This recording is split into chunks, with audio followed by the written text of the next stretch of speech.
আচ্ছা, তো আজকের এই ভিডিওটার মাধ্যমে ফার্স্টে আমি তোমাদের সাথে আলোচনা করব হচ্ছে বায়োলজির শর্ট নোট কিভাবে প্রস্তুত করতে হয়। অলমোস্ট তোমরা খুব সুন্দরই তৈরি করেছো শর্ট নোটটা ফার্স্ট সেমিস্টারের জন্য। এছাড়া বায়োলজির যে কোনো বায়োলজির যে কোনো ক্ষেত্রে, নিটের ক্ষেত্রে বলো, BSc nursing, NM, GNM, zoology, botany, physiology, যে কোনো বায়োলজির শর্ট নোট আমরা কিভাবে তৈরি করবো। ক্লাস ইলেভেনের ফার্স্ট সেমিস্টার বলো, এবার টুয়েলভে উঠবে তার ফার্স্ট সেমিস্টার বলো, তাদের তো শর্ট নোট ছাড়া চলবে না। তো সেইটা খুব ভালো করে বুঝে নেবে। দেখো,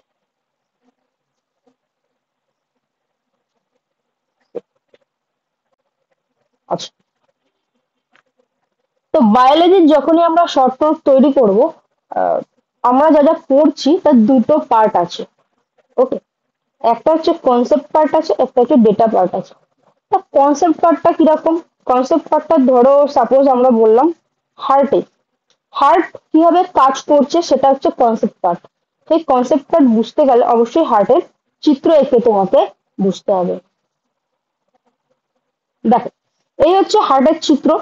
এটা তোমাদের তো আছে, আগামীতে আসছে, আঁকতে হবে। ঠিক আছে? তো এক্ষেত্রে হার্টের যে কনসেপ্ট পার্টটা আছে, তুমি জাস্ট চিত্রটা আঁকলে কিভাবে কি কাজ করছে, আহ, পুরোটা এঁকে নিলে। তো ব্লাডটা কিভাবে যাচ্ছে, দূষিত রক্ত পরিশুদ্ধ রক্ত, এটা 1 নম্বর এখান থেকে যাচ্ছে। ঠিক আছে, অর্থাৎ নিম্ন মহাশিরা থেকে যাচ্ছে। তারপরে হচ্ছে ঊর্ধ্ব মহাশিরা 2 নম্বর। ঠিক আছে, এখানটাতে 3 নম্বর, এখানে 4 নম্বর, এখানে 5 নম্বর। ঠিক আছে, তারপর হচ্ছে এটা হচ্ছে ফুসফুসীয় ধমনী। ঠিক আছে, 6 নম্বর। তা ফুসফুসীয় ধমনী থেকে রক্ত কোথায় যায়? কোথায় যায়? কোথায় যায় ফুসফুসীয় ধমনী থেকে রক্ত? বলো।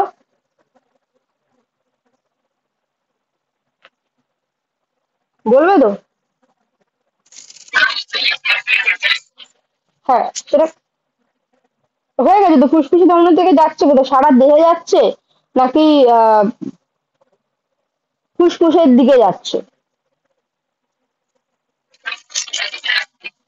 ফুসফুসীয় ধমনী থেকে রক্ত যাচ্ছে ফুসফুসের দিকে, তাই তো? আচ্ছা, দেখো, এবং এইখানে কিন্তু ডিনোট করা রয়েছে। এইগুলো হচ্ছে দূষিত রক্ত। দেখো এখানে আমি ডিনোট করে নিয়েছি। এখানে এই এই চিহ্নটা দিয়ে, নর্মাল এই চিহ্নটা, সেটাকে আমি পুরো ক্লিয়ার করি।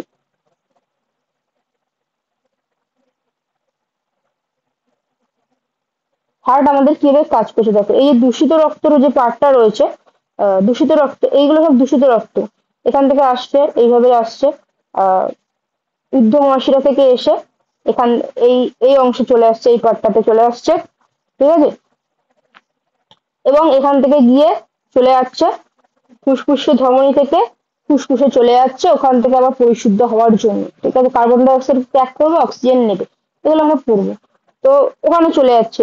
এবং এই সাইড থেকে দেখো আমি ডিনোট করে দিয়েছি এখানে বিশুদ্ধ রক্ত। দেখো এখানে আমি ডট ডট করে ডিনোট করেছি। বিশুদ্ধ রক্তটা ফুসফুসের শিরা থেকে আসছে। হ্যাঁ, তারপর হচ্ছে দ্বিপত্র কপটিকা বাম নিলয় এখানে হয়ে এই অংশ থেকে চলে আসছে হচ্ছে মহাধমনীতে, এবং মহাধমনী থেকে আমাদের সারা দেহে চলে যাচ্ছে। দেখো এইটুকানি বললাম, তোমরা অলমোস্ট কি করে আমাদের হৃৎপিণ্ড কাজ করে বুঝে গেলে। এবং এটা তুমি যদি করে রাখো, তুমি কি করে হৃৎপিণ্ড কাজ করছে তুমি ইজিলি কিন্তু তুমি কনসেপ্টটা তুমি বুঝে যাবে। ঠিক আছে, তো হৃৎপিণ্ডের কনসেপ্টটা হলো, তো কনসেপ্ট হলে তবে আবার ডেটা পার্টটা তাহলে আবার কোনটা? ডেটা পার্টটা তো রয়েছে এই যে মহাধমনী, মহাধমনী কি কাজ করছে। ঠিক আছে, ঊর্ধ্ব মহাশিরা কোথায় অবস্থিত, কি কাজ করছে, এগুলো ডেটা পার্ট। ঠিক আছে, হার্ট কতবার আহ সংকুচিত প্রসারিত হচ্ছে। ঠিক আছে, হাড় উৎপাদ কি, বিভিন্ন এই যে ব্যাপারগুলো আছে, এগুলো যে মুখস্থ পার্টটা, সেটা যে ডেটা পার্ট। কনসেপ্টের পার্টটা কিভাবে করবো? আমরা ছবি আঁকবো, ছবি এঁকে চিহ্নিত করে নিয়ে আমরা কনসেপ্টের পার্টটা করবো। আর ডেটা পার্টটা সেটা হচ্ছে মুখস্থর পার্ট।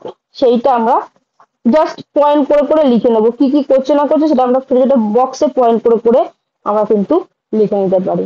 ঠিক আছে, বোঝা গেল? এটা হচ্ছে ডেটা পার্ট এবং এটা হচ্ছে কনসেপ্ট পার্ট। বোঝা গেল কোনটা কিভাবে করব? ডেটা পার্টে হার্ট রেট বিভিন্ন কিছু আমরা মানে এ করতে পারি। আবার যদি ধরো কনসেপ্ট পার্টে শুধু এটা হার্টের ক্ষেত্রে নয়, সাপোজ ধরো আমাদের ডাইজেস্টিভ সিস্টেম, ডাইজেস্টিভ সিস্টেমের ডেটা পার্ট, সরি, কনসেপ্ট পার্টটা কোনটা আগে আমরা চলো দেখি।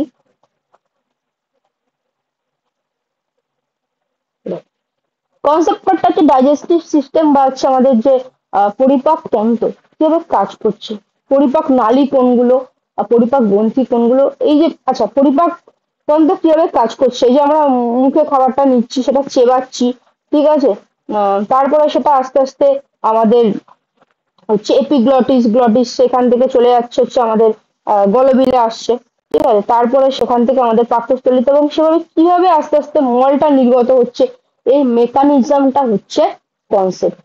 সেটা অবশ্যই তোমাকে চিত্র আঁকতে হবে এবং চিহ্নিত চিত্র করে করে 1 2 3 করে চিহ্নিত চিত্র করে করে তো মাথায় রাখতে হবে। এবং এই পার্টটা আঁকা রয়েছে দেখো এখানে, মাউথ, মাউথের মধ্যে কি কি আছে, এই যে ব্যাপারগুলো আছে এইগুলো কিন্তু ডেটা পার্ট, কি করে কাজ করছে সেটা কনসেপ্ট পার্ট, সেটা আমরা এঁকে বুঝলাম, ঠিক আছে। ডেটা পার্টের মধ্যে হচ্ছে এই যে মাউথে কি কি আছে, ঠিক আছে, এইগুলো, এবং হচ্ছে লাস্টে আমরা এর কাজটা লিখে দেবো। স্যালাইভারি গ্ল্যান্ড, আমাদের যে গ্ল্যান্ড গুলো আছে মুখের মধ্যে সেটা কি কি আছে, সাবলিঙ্গুয়াল, তারপরে হচ্ছে কি কি যে গ্ল্যান্ড গুলো রয়েছে সেগুলো, এবং তার কাজগুলো এর মধ্যে এরকম বক্স করে লিখে নেবো। এই ছবির মধ্যেই কিন্তু আমরা এরকম বক্স করে লিখে এবং শেষে কাজ লিখতে পারি, ঠিক আছে।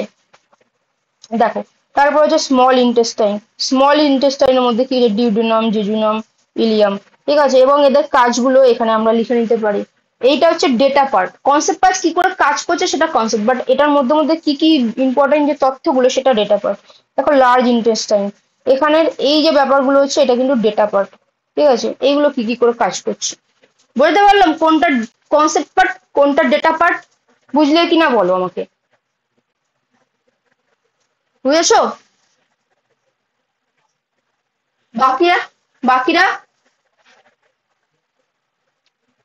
এটা কিন্তু আমি পুরো মানে এরকম না যে তোমাদের ব্যাচে বলছি, মানে তোমাদের তোমাদের তোমরা তো আগামী দিনে 12-এ উঠবে, ঠিক আছে, এছাড়াও তোমরা নিটের প্রিপারেশন অনেকেই নিচ্ছ, তাদের প্রত্যেকেরই দরকার, ঠিক আছে, এইটা কিছুদিন বাদেই আমরা এটা পড়া শুরু করবো, ঠিক আছে। এইটা, এটা হচ্ছে মাইটোকন্ড্রিয়ার পড়ানো গঠন। মাইটোকন্ড্রিয়া কোন ক্লাসে পড়েছো? 11-এ তো পড়বে, কদিন 9-এ পড়েছো, 9-এ পড়েছো। স্নেহা ফার্স্ট পার্ট গুলো কিন্তু মিস হয়ে গেছে, ওগুলো কিন্তু রেকর্ডিং দেখে নিবে। তো এটা হচ্ছে 9-এ পড়েছো তাই না, তো এটা কিছুদিন বাদেই আবার এটা পড়বে। তো মাইটোকন্ড্রিয়ার গঠন যখন আমরা পড়বো, এখন তো তোমাদের হচ্ছে এমসিকিউ আসবে, নিশ্চয়ই এই পুরোটা লিখতে হবে। মাইটোকন্ড্রিয়ার মধ্যে মাইটোকন্ড্রিয়ার অবস্থানটা লিখলে কোথায় থাকে, কাজটা লিখলে সেটা হচ্ছে কি অবস্থান, কাজ, এগুলো কি কনসেপ্ট পার্ট না ডেটা পার্ট, কি পার্ট আসবে এটা বলো? ডেটা পার্টে আসছে, ঠিক আছে। এবার মাইটোকন্ড্রিয়া কিভাবে যে কাজটা করছে সেটা তোমাদের ওইভাবে নেই, বাট এই জায়গাটাতে মেনলি হচ্ছে তোমাকে চিত্র এঁকে বুঝতে হবে। তুমি জাস্ট এরকম চিত্রটাকে এঁকে নেবে, চিত্রটা চিত্র কিভাবে আঁকতে হবে সবই দেওয়া আছে, ঠিক আছে। কি কি থাকছে দেখো, ব্যাটের মতন অংশ, এটা F1 দানা, এই এই সাইড গুলো হচ্ছে কিস্টি, এই ভেতরটা হচ্ছে অন্তঃপর্দা, ঠিক আছে, এই গোল গোল মতো এটা হচ্ছে মাইটোকন্ড্রিয়াল ডিএনএ, এটা হচ্ছে বহিঃপর্দা, এইগুলো ছোট ছোট মতো মুক্ত রাইবোজোম।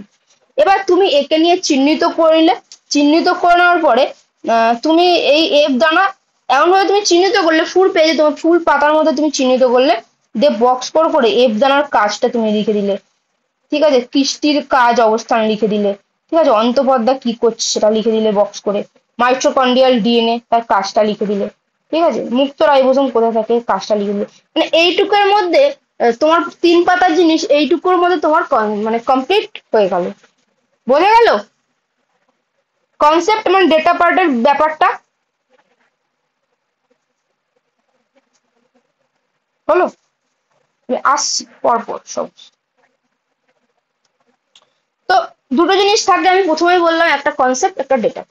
তো কনসেপ্ট কোনটা ডেটা পার্ট কোনটা তোমরা বুঝে গেলে, সবকিছুর মধ্যে কিন্তু অত বেশি কনসেপ্ট থাকে না, ঠিক আছে। দেখো এবার দেখো লেখার সময় তুমি কিরম ভাবে লিখবে, ঠিক আছে। আমি জাস্ট এখানে রাফের মধ্যে করেছি, হয়তো হাতের লেখাটা বুঝতে পারছো না, জাস্ট রাফের মধ্যে আমি জাস্ট এই মাত্রই এগুলো করলাম যে না আজকে করতেই হবে, আহ আজকে বোঝাতেই হবে, কারণ অনেকেই বুঝতে পারছে না। নিজের ভাষায় লিখবে, বইয়ের ভাষা না, তুমি পড়লে তোমার যে ভাষা, তোমার কাটাকুটি হোক যাই হোক নিজের ভাষায় ওটা লিখবে, ঠিক আছে, যে ভাষা তুমি ভালো বোঝো।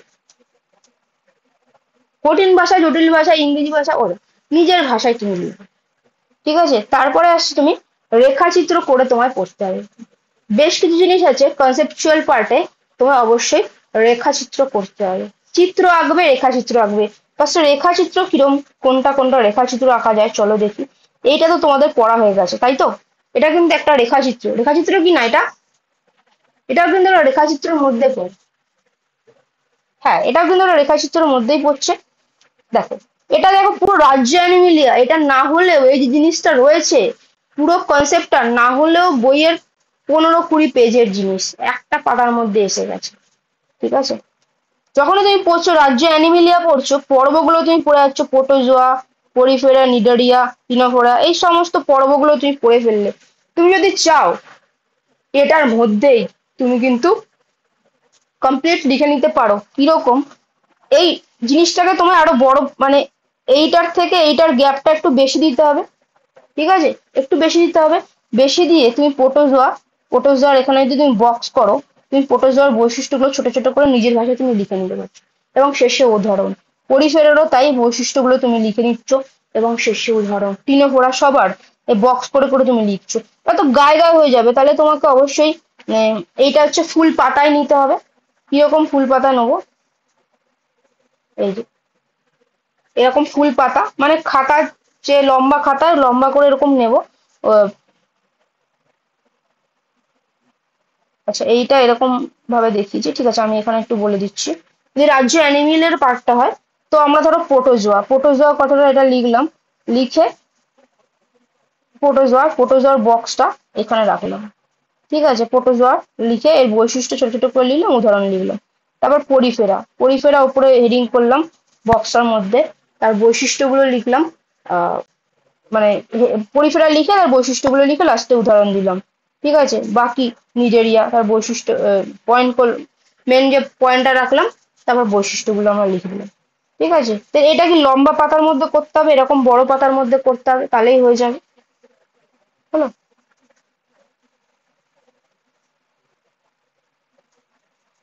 তারপর দেখো এখানে কিন্তু করাটা পার্টে তুমি এখানে বৈশিষ্ট্য লেখো। করাটার কি কি থাকে তুমি তার বৈশিষ্ট্যগুলো লিখে দিলে, উদাহরণ তো মানুষ ব্যাঙ ইত্যাদি আছে। তারপর হচ্ছে ইউরো করাটা, ঠিক আছে, সেফালো করাটা, হেমি করাটা, এই বৈশিষ্ট্যগুলো তুমি এখানটা উপপর্বের মধ্যে অধিক শ্রেণী।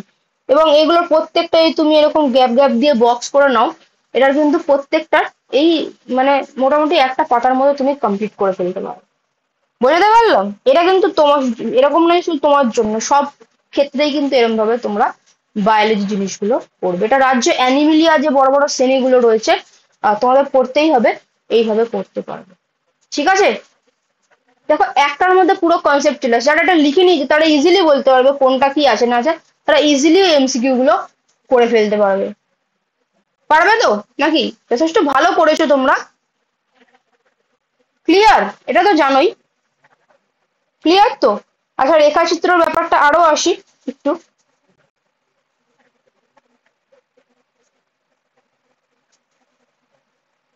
এইটা এখন বুঝতে পারবে না, বাট এটা 12-এ উঠলে তো সেই এটা পড়তেই হবে। এটা হচ্ছে শুক্রাণু উৎপাদনের ধাপগুলো। ঠিক আছে, শুক্রাণু উৎপাদনের ধাপগুলো দেখো।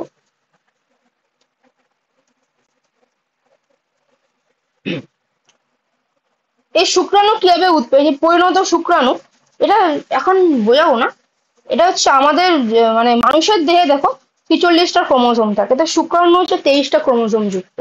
তো এই যে এখানে লেখাগুলো আছে, তুমি লিখতে যাও বসে বসে, তাহলে অনেকটা মানে সময় সাপেক্ষ হয়ে যাবে। তুমি কি করো, তুমি জাস্ট এই রেখাচিত্রের মাধ্যমে 46টা, সেটা হচ্ছে মাইটোসিস বিভাজন, হলো সমবিভাজন। ঠিক আছে, সেখান থেকে আবার মাইটোসিস বিভাজন হচ্ছে। ঠিক আছে, তৈরি হচ্ছে স্পার্মাটোগোনিয়া, এগুলোকে স্পার্মাটোগোনিয়া বলছে। হলো? সেখান থেকে দেখো স্টেম কোষ, এ বিভাজিত হয় না। কিন্তু টাইপ বি, এ বৃদ্ধি পাচ্ছে, সেখান থেকে আবার মিওসিস হচ্ছে। হ্যাঁ, সেখান থেকে আস্তে আস্তে পরিণত শুক্রাণু তৈরি হচ্ছে। এটা একটা বড় লং, মানে অনেকক্ষণের মানে বোঝার জিনিস, বা অনেকক্ষণের এভাবে করে নাও রেখাচিত্রের মাধ্যমে, তুমি কিন্তু এটা ইজিলি মনে রাখতে পারবে। কোনটাকে দেখো, এখানে প্রচুর শর্ট কোশ্চেন হয় 12 এবং নিটের পার্টে। স্পার্মাটোগোনিয়া কাকে বলছে, স্পার্মাটোগোনিয়ার ক্রোমোজোম কত থাকছে, 46টা ক্রোমোজোম থাকছে। ঠিক আছে, প্রাথমিক স্পার্মাটোসাইটের ক্রোমোজোম কত আছে, 46টা থাকছে। ঠিক আছে, স্পার্মিওজেনেসিসের ক্রোমোজোম কত, 23টা থাকছে। ঠিক আছে, স্পার্মিওজেনেসিস হয়ে পড়ল, সরি, স্পার্মাটিডের ক্রোমোজোম সংখ্যা 23টা থাকছে। ঠিক আছে, তো শুক্রাণু কোন পদ্ধতিতে উৎপন্ন হয়, সেটা হচ্ছে স্পার্মিওজেনেসিস পদ্ধতিতে। এই যে পুরো জিনিসটা একটার মধ্যে কিন্তু থাকছে। এবার আমি কথার কথা বলছি, এই যে স্পার্মিওজেনেসিস কাকে বলে। এই এই যে রেখাচিত্রটা, এটা হচ্ছে কনসেপ্ট পার্ট। এবার এর মধ্যে ডেটা পার্ট আছে অবশ্যই, আমি বলে ফেললাম, কারণ আমি ডেটাগুলো জানি। আর তুমি ডেটাগুলো যদি জানতে চাও, তোমাকে এইগুলো লিখতে হবে যে টাইপ এ সেল এটা বিভাজিত হয় না, ছোট ছোট লাস্টে বুলেট করে লিখে দিলে টাইপ বি সেলে বিভাজিত হচ্ছে, বিভাজিত সরি এ বৃদ্ধি পাচ্ছে, বৃদ্ধি পেয়ে প্রাথমিক স্পার্মাটোসাইট গঠন করছে, বা স্পার্মিওজেনেসিস কাকে বলে। এই টুকটাক জিনিসগুলো তুমি ডেটা করে আলাদা করে নিচে লিখে নিলে, ফার্স্টে রেখাচিত্রটা করলে, ডেটা করে আলাদা নিচে, তোমার কিন্তু কমপ্লিট এটা হয়ে গেল। তোমাকে বসে বসে ধরে ধরে ওরকম করে লিখতে হবে না। বোঝানো গেল? বুঝতে পারলে? দেখো এটাও তাই, এই জিনিসটাও তাই, এটা 12 ওটা পড়বে সেম এইগুলো সব, মানে এমসিকিউ, মানে বেসিস তোমার করতে হবে তোমাদের যে সিলেবাস আছে সেই অনুযায়ী। তো এটা হচ্ছে শুক্রাশয়ের কলাস্থানিক গঠনে শুক্রাণু উৎপাদক যে নালিকাটা থাকে, তিনটে নালী থাকছে, সেই নালীর মাঝ বরাবর যদি কাটা হয় এরকম দেখতে পাবে। তো এখানে কোথায় কি থাকে, তুমি তুমি এটা দেখে কিছু তোমরা বুঝতে পারছো না, তো এটা যখন বোঝানো হবে এরকম ভাবে, তুমি যখন রেখাচিত্রের মাধ্যমে একবার বুঝে নিয়ে করে নেবে, তুমি আর জীবনে কখনো এটা ভুলবে না। ঠিক আছে, এখানে সব দেখো দেওয়া আছে। হ্যাঁ, এবার আছে দেখো এই নালীটা কোথায় অবস্থিত, নালীগুলো। ঠিক আছে, এই যে ব্যাপারগুলো, নালীটা কিভাবে আসছে সেটা অবশ্যই তোমার ডেটা পার্টে আগে লিখে নিতে হবে, তারপর এটা আসবে। আগে ডেটা পার্টে পরপর পর লিখতে হবে, তারপর এই জিনিসটা আসবে। হলো? আচ্ছা, দেখো এটা হচ্ছে আরএনএ তৈরি করার পদ্ধতি। এটা যদি তুমি এমনি মুখস্থ করতে যাও এটা করানো হবে, এটা মানে ভীষণ জটিল একটা পদ্ধতি। বাট জটিল পদ্ধতি তোমাদেরই লাগবে না, তোমরাই দেখবে এক্ষুনি বলে ফেলতে পারবে যে ডিএনএ, এটা হচ্ছে একটা ডিএনএ, ডিএনএ এর সাথে হচ্ছে আরএনএ পলিমারেজ এসে এর সাথে সংযুক্ত হলো প্রারম্ভিক দশার ক্ষেত্রে। তারপরে এখানে ডিএনএ এই অংশটা খুলতে শুরু করলো, ইয়ে হতে শুরু করলো, সিগমা ফ্যাক্টরটা বেরিয়ে গেল, আস্তে আস্তে এরকম অংশটা বেরিয়ে যাচ্ছে। তারপরে যে টার্মিনেটর ফ্যাক্টর আসছে, তারপর হচ্ছে আরএনএটা পুরো বাইরে চলে এসছে।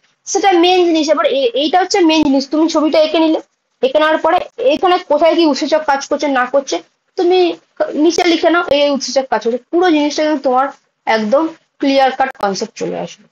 এটা এঁকে নিলে, এঁকে নেওয়ার পরে তুমি জাস্ট, এটা ছবি আছে কি করে হচ্ছে না হচ্ছে, জাস্ট তোমাদেরকে যখনটা পড়াবো আহ আঁকাটা ফার্স্টে বুঝে নিলে, তারপর তুমি কনসেপ্টে কয়েকটা বুলেট দিয়ে পয়েন্ট দিয়ে লিখে রাখো, আর কিচ্ছু না।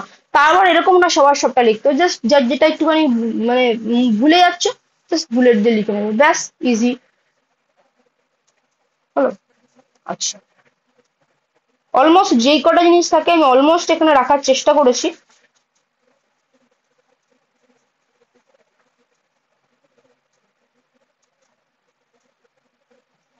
আচ্ছা, স্পার্মাটোজেনেসিস ব্যাপারটা, স্পার্মাটোজেনেসিস টাইপস এর যে জিনিসগুলো আছে একদম রেখাচিত্র দিয়ে বুঝতে হয়। যেমন হচ্ছে সপুষ্পক উদ্ভিদের নিষেক প্রক্রিয়া, মনে আছে ক্লাস 10-এ পড়েছিলে, এবং ওটা রেখাচিত্র চেয়েছিল, মনে আছে কি? কার কার মনে আছে সব? রেখাচিত্র চেয়েছিল, এটা 12-এ আবার আছে। এবার কি, ওটা শুধু রেখাচিত্র দিলে হবে না, ওই রেখাচিত্রর মধ্যে মধ্যে পার্ট গুলোর একটু ডেটা দিতে হবে, সেটা তুমি সাইডে লিখে রাখো, তাহলেই ক্লিয়ার। এরকম যেন শুধু এমসিকিউ পার্টের জন্য, এটা বড় পার্টের জন্য প্রচুর কঠিন কঠিন জিনিস আছে, সেটা কিন্তু এভাবে মনে রাখতে হবে। এবং প্রচুর কিছু সায়েন্সের যে একটা হিউজ সিলেবাস, সেটা আমাদের একটুখানি বুদ্ধি করে পড়তে হবে, অর্গানাইজ ওয়েতে পড়তে হবে, তাহলে সায়েন্সের অত কিছু প্রেশার লাগবে না। ঠিক আছে, আচ্ছা, এই ব্যাপারগুলো হলো। এবার আসছি বেশি ভুলে যাওয়া জিনিস। এইটা দেখো তো, মনে আছে? একে চেনো? কোন ক্লাসে পড়েছো? পুরোটা না পড়লেও 9-এ পড়েছো। তোমাকে যদি বলি এটা না দেখে লিখে দাও, লিখে দিতে পারবে? আবার পড়বে? 11-এ আছে, আসছে, পারবে লিখে দিতে না দেখে? একবার দুবার পড়ে লিখে দিতে পারবে না দেখে? প্র্যাকটিস দরকার। হ্যাঁ, বোঝার দরকার, বুঝে নিয়েছো, ধরো সাপোজ আমি বুঝিয়ে দিচ্ছি, তুমি বুঝে নিয়েছো, ঠিক আছে, লিভার বোনদের এটা পড়ানো হয়েছে, ঠিক আছে, ও কিন্তু সুন্দর বুঝেছে এবং উত্তরও দিয়ে দিয়েছে, ঠিক আছে, বাচ্চাদের, 9-এর বাচ্চাদের, এবং সুন্দর, প্রত্যেকে সুন্দর পড়াশোনা করে। তো এই জিনিসটা এবার ভুলবে, সবাই ভুলবে, ক্রেবস চক্র জিনিসটাই এমন একটা, সবাই ভুলবে। কিন্তু আমি এখন এমন একটা পদ্ধতি বলবো, তুমি জীবনেও ভুলবে না, যে কোনো কঠিন জিনিস ওভাবে তুমি মনে রাখবে। ইনফ্যাক্ট আমি নিজে ওরকম করে মনে রেখেছি। এগুলো কিন্তু কোথাও কোনো জায়গায় তুমি পাবে না যেভাবে করে মুখস্থ করতে। এটা আমার মানে নিজের জীবনের উপর অ্যাপ্লাই করা জিনিসগুলো আমি তোমাদেরকে বলছি, ঠিক আছে? এবং নিজে ভেবে ভেবে এই ক্রেস্ট চক্রটা বা যে কোনো এরকম টাইপসের কঠিন জিনিস তুমি, তোমাকে ফার্স্টে আমি বুঝিয়ে দেবো, বা বায়োলজির ক্ষেত্রে কেন, ফিজিক্স টিক্স অন্য কিছুর ক্ষেত্রেও ফার্স্টে তো বুঝিয়ে দেবো। তারপর তুমি খাতায় নোট করলে, তারপর তুমি আহ খাতায় তোমার নোটস করা আছে এবং ওরা তুমি বড় পেজে লিখবে। বড় পেজে তুমি যদি দেখতে পাও, লিখে যেই দেয়ালে তোমার সব থেকে বেশি চোখ যায় সেই দেওয়ালে তুমি আটকে রাখবে, ঠিক আছে? সেই দেওয়ালে তুমি আটকে রাখবে। আটকে রাখার পরে ওটা তুমি বারবার করে দেখবে, তুমি ভুলবেই না। তুমি ফটাফট বলে দেবে, লোকে ভাববে একটু মুখস্থ বিদ্যা আছে, দেখো মুখস্থ বিদ্যা করে এ করছো। অ্যাকচুয়ালি না, এরকম ভাবেই কিন্তু হয়। সায়ন্তন হচ্ছে আগের বছর উচ্চ মাধ্যমিকের টেস্টে 47 পেয়েছিল, 47 না 40 এরকম কিছু পেয়েছে। ফাইনালে 90 পেয়েছে, এবার উচ্চ মাধ্যমিক 91 পেয়েছে, সরি। এবার কিন্তু উচ্চ মাধ্যমিক বায়োলজির রেজাল্ট খুব খারাপ, কারণ পরীক্ষাটা ছুটি দেবে। তো সেই সায়ন্তন কিন্তু পেয়েছে। সায়ন্তনকে আমি বলেছিলাম, সায়ন্তন শুধু বলতাম ভুলে যাই ভুলে যাই, মানে তুমি লিখে দেওয়ালে টানিয়ে রাখবে। দেখো ওর ভিডিওটার মধ্যে আছে, ও বলছে ম্যাম আপনি বলেছিলেন না লিখে দেওয়ালে টানিয়ে রাখতে, আমি কঠিন জিনিসগুলো লিখে দেওয়ালে টানিয়ে রেখেছি, এখনো দেওয়ালটা আছে, আমি দেখাবো, দেখাতে হবে। যেই কঠিন জিনিসগুলো তুমি ভুলে যাও, লিখে দেওয়ালে সাটিয়ে যাবে, ঠিক আছে? যেই দেওয়ালে তোমার সব থেকে বেশি চোখ যায়, পড়ার টেবিলের দেওয়াল হোক, বা তুমি শুয়ে থাকলে যে দেওয়ালটা সব থেকে বেশি দেখতে পাও, ওই দেওয়ালগুলোতে লাগিয়ে রাখো, ঠিক আছে? শুধু এই ক্রেস্ট সাইকেলই না, এমন কিছু জিনিস যে আমি কালকে সকালবেলা এই জিনিসগুলো করবো, বা আমার খুব সময় নষ্ট হয়েছে আমি বেশি মোবাইল দেখবো না, যে কোনো জিনিস তুমি দেয়ালে যদি টানিয়ে রাখো, আর তুমি আগামী দিনে কি হতে চাও সেটা টানিয়ে রাখো, তো তুমি বারবার করে দেখে তোমার মনে থাকবে। এছাড়াও হচ্ছে তুমি কোন সাবজেক্টে কত নাম্বার পেতে চাও, তুমি যতগুলো ভাববে ততই ওটা হবে। তুমি নিজের সাথে যা ভাববে, এটা একটা সাইকোলজিক্যাল ব্যাপার আছে, ওটাই হয়। যদি নেগেটিভ ভাবো তোমার সাথে নেগেটিভ হবে, তুমি পজিটিভ ভাবলে ওটাই হবে। তুমি যা ভাববে, নিজেকে যেমন তুমি দেখছো তেমন হবে। তুমি জিনিসগুলো মানে এরকম কঠিন জিনিসগুলো তুমি লিখে দেওয়ালে সাটিয়ে রাখবে, এবং বারবার করে তোমার চোখ তুমি ভুলবে, মানে তুমি ভুলতেই পারবে না। বুঝতে পারলাম? কি করবে প্রত্যেককে? অবশ্যই বুঝে, এটা যদি তুমি দেওয়ালে সাটিয়ে যাবো তুমি কিছু মনে রাখতে পারবে না। আমি যখন বোঝাবো, এটা আছে তোমাদেরই আছে, যেগুলো যেগুলো আছে ওগুলো অলমোস্ট আমি রাখার চেষ্টা করেছি লেভেল, ঠিক আছে? কঠিন জিনিস আমরা বুঝে নিয়ে লিখে বড় কাগজে লিখে দেওয়ালে সাটিয়ে রাখবো, ঠিক আছে? আচ্ছা, আরো জিনিস আছে।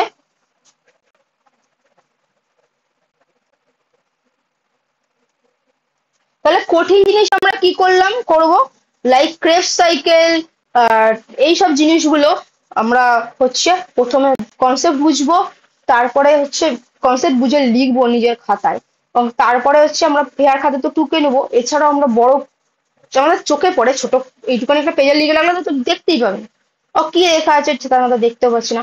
একটু বড় পেজে লিখবো, লিখে আমি যেই দেওয়ালটা সব থেকে বেশি চোখ যায় ওই দেওয়ালের মধ্যে আমি টানিয়ে রাখবো, ঠিক আছে? যাতে করে বারবার করে আমি দেখি ভুলতেই পারবো না। বলে এটা হচ্ছে কঠিন কিছুর ক্ষেত্রে। ওকে, এবার আসি। এটা ভীষণ, এই ব্যাপারগুলো তোমরা পড়েছো, অলমোস্ট তোমরা সুন্দর নোটও করেছো, সেটা অবশ্যই প্রশংসনীয়। অনেকের নোট ভীষণই সুন্দর। আচ্ছা, ইনফ্যাক্ট তোমাদের নোট লেখা দেখে আমি কনসেপ্ট পেয়েছি, এটা বলতে হবে, ঠিক আছে? তো দেখো, এই আবরণী কলার যে পার্টটা অনেকেই করেনি বা কিছু, দেখো সরল আবরণী কলা ছিল, যৌগিক আবরণী কলা ছিল। তো সরলের এতগুলো পার্ট ছিল, যৌগিকের এতগুলো পার্ট ছিল। তো এইখানে আমরা কিভাবে লিখবো, এইখানটা আমরা কিভাবে লিখবো একটু টাফ হয়ে যায়। আমরা একটা কাজ করতে পারি, আমরা এরকম টাইপসের মানে খাতাকে লম্বালম্বি করে নিয়ে আমরা হচ্ছে এভাবে লিখতে পারি, ঠিক আছে? সরল আবরণী কলা যারা আছে, পরপর এখানে মেন পয়েন্ট গুলো করবো। তার হচ্ছে অবস্থান, কাজ, এগুলো লিখে দেবো। অবস্থান, কাজ, উদাহরণ, অবস্থান, কাজ, উদাহরণ, অবস্থান, কাজ, উদাহরণ, মানে বৈশিষ্ট্যগুলো এর মধ্যে লিখে দেবো। এটাও করতে পারি। এছাড়াও আমরা করতে পারি হচ্ছে, যেটা যার সুবিধা সে সেটা করবে, ঠিক আছে? এটাও তো আমরা করতে পারি। এছাড়া আমরা লিখে দেবো সরল আবরণী কলা, ঠিক আছে? তো এখানে অবস্থান, কাজ, উদাহরণটা লিখলাম। কি কি আছে দেখো, সরল আশাকার, সরল ঘনতলীয়, এইখানে লিখলে সরল আশাকার, ঠিক আছে? তার অবস্থান কোথায়, তার কাজ কি, উদাহরণ কি, হয়ে গেল। তারপর একটা সরল ঘনতলীয়, অবস্থান, কাজ, উদাহরণ তুমি লিখে নিলে। এই করে তুমি পুরোটা কিন্তু সরল আবরণীকরণ লিখলে বা জটিল আবরণীকরণ লিখলে তোমার ওই মানে ছকে পুরোটা কমপ্লিট হয়ে গেল। এবং নিজের ভাষায় লিখলে টুকে না, পড়ে নিয়ে নিজের ভাষা, যে ভাষাটা তুমি মনে রাখতে পারো। ঠিক আছে, এইটাও সেম, সেই পড়িয়েছিলাম, এটা পড়া হয়েছিল মনে আছে? 17 শ্রেণীবিভাগ ইউকোমাইকোটা প্রকৃত সতেরো, মনে আছে তো? দেখো এই যে জাইগোমাইসিটিস, অ্যাস্কোমাইসিটিস, ব্যাসিডিওমাইসিটিস, ডিউটেরোমাইসিটিস, তো এইগুলো কিন্তু তুমি এইখানটাতে বক্স করে ফেলতে পারো। ঠিক আছে, এইখানে বক্স করে ফেলতে পারো। উদাহরণ, সরি, এর বৈশিষ্ট্যগুলো লিখলে উদাহরণ, বৈশিষ্ট্যগুলো লিখলে উদাহরণ, কয়েকটা বৈশিষ্ট্য লিখে উদাহরণ, কয়েকটা বৈশিষ্ট্য লিখে উদাহরণ। তাহলে তুমি চিনতে পারো দিলে, আচ্ছা এইটা ডিউটেরোমাইসিটিস, ও চিনতে পারো এই ব্যাপারটা। ক্লিয়ার? এই টাইপসের। এবার আসছি আমরা, এইটা আমরা পড়বো এই জুলজি পার্টটা শেষ হলেই আমরা হচ্ছে চলে যাবো কোষের পার্টটা। আর এইটা পড়েই এসছো, কোন ক্লাসে পড়েছো বলো? কোন ক্লাসে পড়েছো? টেনেই পড়েছো, জাস্ট জাস্ট কদিন আগে পড়েছো, তাই না? দেখো সেল সাইকেল বা এই ধরনের যে জিনিসগুলো যখন আমরা পড়াবো, তখন যেহেতু তোমাদের শর্ট নোটের মধ্যে এখন করতে হবে, তোমরা যদি শর্ট নোট করে ফেলো, বড় নোট করা তোমাদের কাছে বাচ্চাদের খেলার মতন ব্যাপার হবে, কোনো ব্যাপারই হবে না। তো সেল সাইকেল একটা হচ্ছে অবিভাজন দশা, তুমি লিখে অবিভাজন দশা, ইন্টারফেজ এবং হচ্ছে বিভাজন দশার মাইটোটিক টেস্টিমনি। তারপরে জাস্ট একটা একদম চক্র আঁকবে, চক্র এঁকে মানে এরকম যে কোনো চক্রগুলোর ক্ষেত্রে এরকম চক্র আঁকলাম। এবং ফার্স্ট আছে জি1 বা গ্যাপ ওয়ান হলো। এই জি1 বা গ্যাপ ওয়ানের মধ্যে মধ্যে আমরা বড় করে যে আঁকি, কি কি হয় আমরা লিখে নিতে পারবো। কি কি হয় মনে আছে? কি হয়?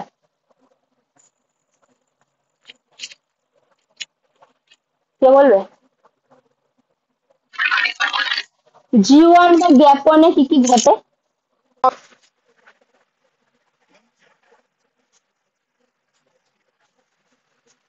হুম, এ-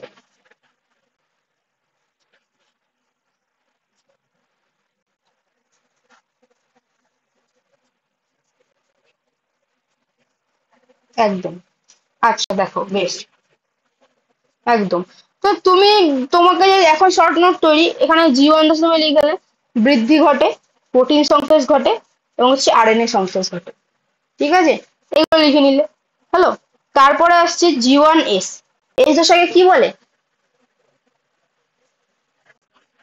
সংশ্লেষ দশা। এখানে লিখে দিলে ডিএনএ সংশ্লেষিত হয়, তাই এটি সংশ্লেষ দশা। ঠিক আছে, বা ডিএনএ রেপ্লিকেশন হয়, একই ব্যাপার, গ্রোথ, এবং এখানেও বৃদ্ধি ঘটছে, ছোট করে এর মধ্যে লিখে নিলে। এবং হচ্ছে জি2, এখানে দেখো গ্রোথ হচ্ছে এবং ফাইনাল, এবং এখানে হচ্ছে ক্রোমোজোমের ক্রোমোজোম, দুটি ক্রোমোজোম সৃষ্টি হচ্ছে, সেই ব্যাপারগুলো এখানটাতে লিখে নিলে। তারপর হচ্ছে এম ফেজ বা মাইটোটিক ফেজ, প্রোফেজ, তারপর হচ্ছে মেটাফেজ, অ্যানাফেজ, এই সাইটোকাইনেসিস, এই যে ব্যাপারগুলো আছে মাইটোসিস, বিভাজনের, এইগুলো তুমি এর মধ্যে লিখে নিলে। ঠিক আছে, এইখানেটা লিখতে হচ্ছে না, মাইটোসিসটা আমরা এতে করব, এখানে তুমি লিখে নিলে। মানে এই এই কোষ চক্রের যে পার্টটা বুঝাতে বা এটা লিখতে গেলে কতটা টাইম যায়, যেটা ক্লাস 10-এ করেছো, টাইম গেছে কিনা লিখতে গিয়ে? এবং খাতার পেজ যাচ্ছে মোটামুটি 1.5 পেজ মতো যাচ্ছে, তাই তো নাকি? না, শর্টভাবে বানিয়েছিলে, এবার যখন তুমি বোর্ডে লিখছিলে, যখন ধরো বোর্ডে লিখছিলে বা খাতায় লিখছিলে, তখন তো পেজ, তখন পেজ যাচ্ছিল, তাহলে আমরা ওই ওইটাতে যাব না তো, যেহেতু এখন আমরা শর্টে শিখছি না, মানে মনে রাখার জন্য শিখছি। বটে করে ফেলতেই পারো, শর্ট জানো না বট করে ফেলতে পারো। তো এই এই আমরা এটা এক পাতার মধ্যে পুরোটা করে ফেলবো, এর মধ্যে অনেকগুলো ইনফরমেশন কিন্তু, প্রচুর ইনফরমেশন কিন্তু এর মধ্যে থাকছে। ঠিক আছে, আর হচ্ছে জিজুরে দশা, জিজুরে দশায় কোন কোন কোষ জিজুরে দশায় পৌঁছায়? হ্যাঁ, যেগুলো যেমন তোমার হচ্ছে নিউরনের যে কোষটা, সেটা জিজুরে দশায়। ঠিক আছে, জিজুরে দশা আর বিভাজিত হয় না, যেমন নিউরনের কোষটা। এই কোন কোন কোষ জিজুরে দশা, এই এই পার্টগুলো আমরা এই জিজুরে দশার মধ্যে কাকে বলে দিয়ে লিখে আমরা লিখে নেবো। তো কোষ চক্রটা কিন্তু আমাদের হয়ে যাবে। হলো, তো এইভাবে আমরা সবগুলো করব। আর কি কিছু বাকি থাকলে একবার আমি দেখে নিই।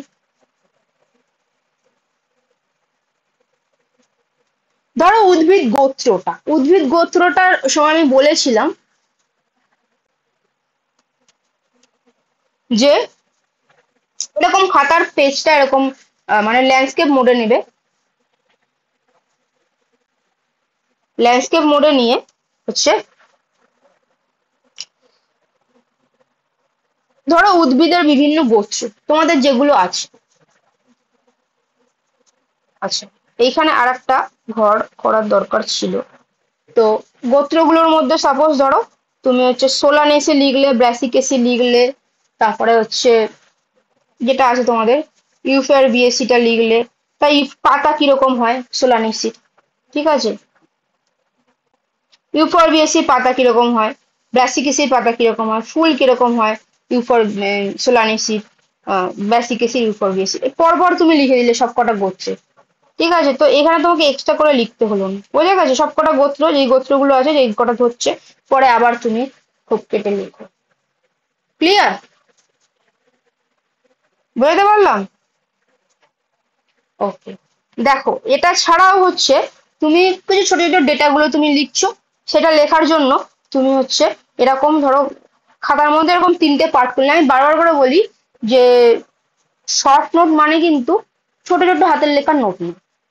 শর্ট নোট মানে নিজের ভাষায় ছোট করে লেখা, শর্টে লেখা। ওই কথাটা অনেক বড় করে বলা যায়, ওটা ছোট করে নিজের ভাষায় বলা, এবং পুরোটা যাতে মনে থাকে সেরকম একটা জিনিসে আর লেখা নিজের ভাষা। অনেকটাই তোমাদের ঠিক আছে, অনেকটাই এসে গেছে তোমাদের, মানে যেটা শুরু করে যেরকম বলেছি সেটা ফলো করে অনেকটাই এসে গেছে এটা। ঠিক আছে, যথেষ্ট প্রশংসনীয় ব্যাপার এগুলো। এবং ছোট ছোট যে শর্ট নোট গুলো ধরো কিছু থাকলো, এখানে ছোট ছোট তুমি পয়েন্ট গুলো এখানে বসে বসে তুমি লিখে নিলে, ছোট ছোট এরকম দাগ দিয়ে, যে অল্প কিছু ডেটা থাকলো সেটা এই খাতার মধ্যে ছোট 3টে পার্টের দাগ কেটে কিন্তু তুমি এর মধ্যে করে ফেলতে পারছো। ঠিক আছে, কিছু কিছু জিনিস আছে যেটা তুমি ফুল পেজে এরকম বড় বড় করে বুলেট করে করে ওরা না লিখে তুমি কিন্তু এরকম এর মধ্যে মধ্যে ছোট ছোট করে লিখে ফেলতে পারো। মানে বড় বড় লাইন না, লাইন অল্প থাকবে তোমার মাথায় ফার্স্টটা পড়লে, আচ্ছা এটা ছোট করে কি করে লিখতে হবে, ব্যাস ছোট করে লিখে রাখো। বোঝা গেল? তো আশা করছি অলমোস্ট যে টাইপস এর বায়োলজির সমস্ত কিছু হয়েছে। এটাও কিন্তু একটা, এই নেফ্রনের যে ব্যাপারটা, দেখো এটাও কিন্তু ধরো এটা করতে হবে, এটা তো আছে, রেশন তো আছেই, আমরা সেমিস্টার 2 এ পড়বো। তো মনে রাখার জন্য আমাদের করতে হবে, এবং নোট তৈরি, যাই হোক মনে রাখার জন্য করে ফেললেও নোটস আমরা বড় করে লিখতে পারবো, আমাদের কোনো কিছু যায় আসবে না। তো কিডনির রেশন পার্টে রয়েছে কিডনি এবং নেফ্রনের যে পার্টটা। তুমি এরকম কি যে তোমাকে একটা কি বিশাল সুন্দর করে আঁকতে হবে সেরকম কিছু না, জাস্ট আঁকলে, ঠিক আছে, জাস্ট আঁকলে, আঁকার পরে তুমি হচ্ছে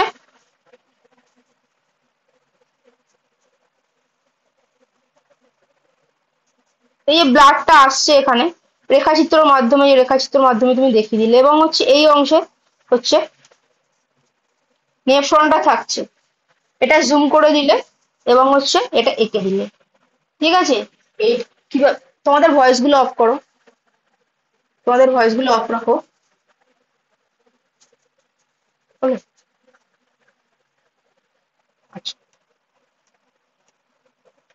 এটা আমরা ক্ষুদ্রান্তের ভিলাইয়ের পার্টের পড়বো, এবং এই বৃক্কের নেপ্রনের পার্টটা ফার্স্টে এটা এঁকে নিলে কি করে আসছে, এবং এই ছোট পার্টটা বড় করে জুম করে দেখালে কিরকম আসছে।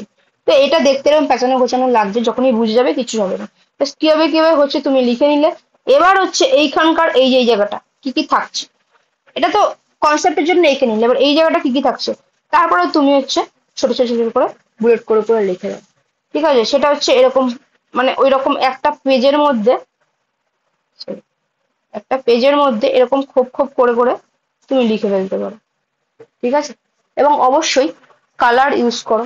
ভিজি ভিজি করে লিখে রাখলে তুমি বুঝবে না, কালার ইউজ করবে। তুমি কি বিশাল এখন কালার কিনতে যাবে? না, আমি দেখাচ্ছি এক সেকেন্ড। দেখ, এগুলো জাস্ট আমি নিজে ইউজ করে বলে বলছি। ইনফ্যাক্ট আমি আমার একটা খাতা দেখিয়েছিলাম, ওটা কি কেউ দেখেছিলে? আমার মানে বায়োলজির নোটস খাতা আমার, তুমি দেখেছিলে তো? তো দেখেছিলে ওখানে পয়েন্ট করে করে লিখেছিল, ওখানে কিন্তু আমাকে কেউ কোনোদিনও বলেওনি, না তো তখন ইউটিউব ছিল, না তো ওরকম ভাবে কেউ তখন। হ্যাঁ, ইনফ্যাক্ট পেজ কেটে ধরো আমি ভুলে গেছি ধরো মানে পরে মনে পড়েছে, টিচার দেখেছে, এটা তো লেখা হয় না, ওরকম করে কেউ দেখতো না তখন অ্যাকচুয়ালি। তো এটা লেখা হয়নি বা কিছু ওই ডেটাটা আমি পেলাম ভুল হয়েছে। হ্যাঁ, এটা খুব ভালো একটা জিনিস মনে করে দিয়েছো। হ্যাঁ, ভুল হয়েছে, সাপোজ ধরো ভুল হয়েছে, আমি তোমার খাতা দেখেছি, তোমার খাতায় ভুল হয়েছে, বা কোনো একটা ইনফরমেশন তোমাকে অ্যাড করতে বলছে, বা তোমার নিজেরই মনে হচ্ছে আমি ইনফরমেশনটা অ্যাড করবো। ঠিক আছে, এক সেকেন্ড, খাতাটা আছে নাকি আমি বের করি যখন ভিডিওটা বানাই। আচ্ছা, এটা একটা ডায়েরি বলতে পারো, এটা সেটাকে আমি মানে বিএসসির সময় যে বটানি পার্টগুলো এখানে লিখেছিলাম। ঠিক আছে, দেখো এই যে এটা লিখেছি, এটা লিখেছি, ঠিক আছে, লেখার পরে এই জায়গাটা কিছু ভুল হয়ে গেছিল। তো ভুল হয়ে গেছিল, আর আমি কি এটাকে কাটবো নাকি বসে বসে? এটা কাটিনি, দেখো এটা একটা আলাদা পেজ, এখানটায় জাস্ট আটকে দিচ্ছি। ঠিক আছে, আটকে দেওয়ার পরে এইখানে তুমি হচ্ছে সেলু টেপ আছে না, এইখানে আটকে দেবে এবং এইখানে আটকে দেবে, পাতাটা মুড়বে খুলবে কিচ্ছু হবে না পাতা। ঠিক আছে, এবং দেখো এই জিনিসটা ভুল হয়েছিল। ঠিক আছে, এই জায়গাটা আমি করেছিলাম ভুল হয়েছিল, বা আমি করার পরে আমি নিজেই বুঝতে পারছিলাম না, আমার মনে হচ্ছিল আমি বুঝতে পারছি না, আরো কিছু বেটার হতে পারে। তো তখন আমি কি করেছি, এটা পাতাটা আমি সাদা পাতায় লিখে আটকে দিয়েছি, এবং এইভাবে আটকে দিয়েছি, এটা তো খোলা বন্ধও করা যাচ্ছে। ঠিক আছে, আটকে দিচ্ছি।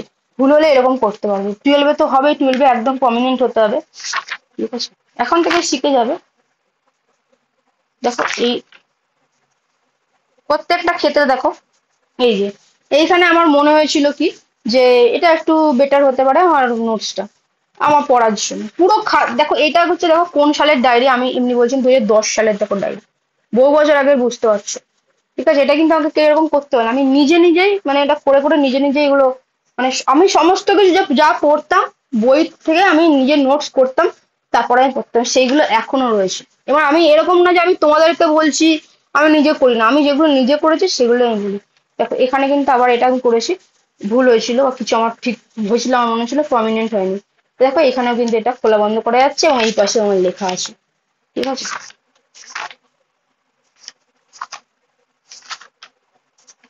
দেখো এই চিত্রটা, ঠিক আছে, কোষ প্রাচীরের পরাণু গঠন। ঠিক আছে, তোমাদেরও আছে এইটা, এটাই দিয়ে দেবো ওখানে, তখন এটা করবো। তো কোষ প্রাচীরের পরাণু গঠন দেখতে পাচ্ছ, এটাকে আমি বড় করে দেখি, মানে উল্টো উল্টো দেখাচ্ছে, যাই হোক।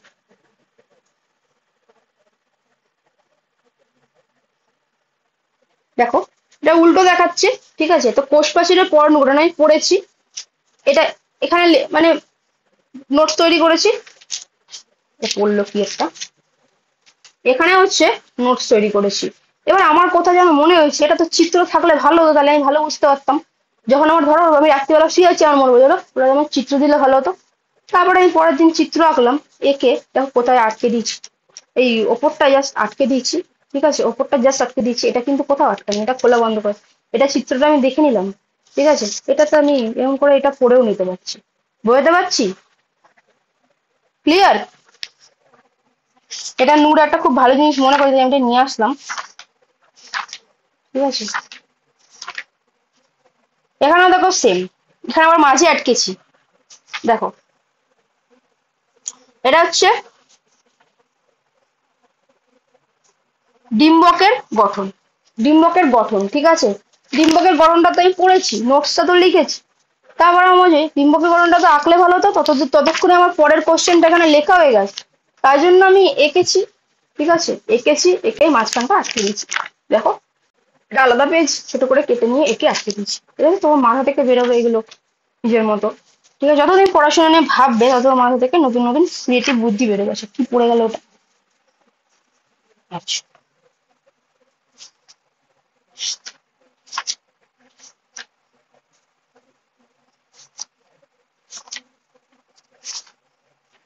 দেখো রেখাচিত্র চিত্র, এই যে দেখো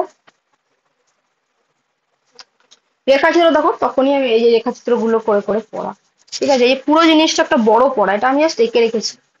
ঠিক আছে, ব্যাকটেরিওফাজ যে ব্যাপারটা, আহ ভাইরাসকে আক্রমণ করছে, তো সেইটা পুরোটা, এটা এটা দেখলেই পুরো বুঝে এমনিতেই লিখে দেওয়া যাবে। ঠিক আছে, উল্টো দেখাচ্ছে যদিও তোমাদের এতে।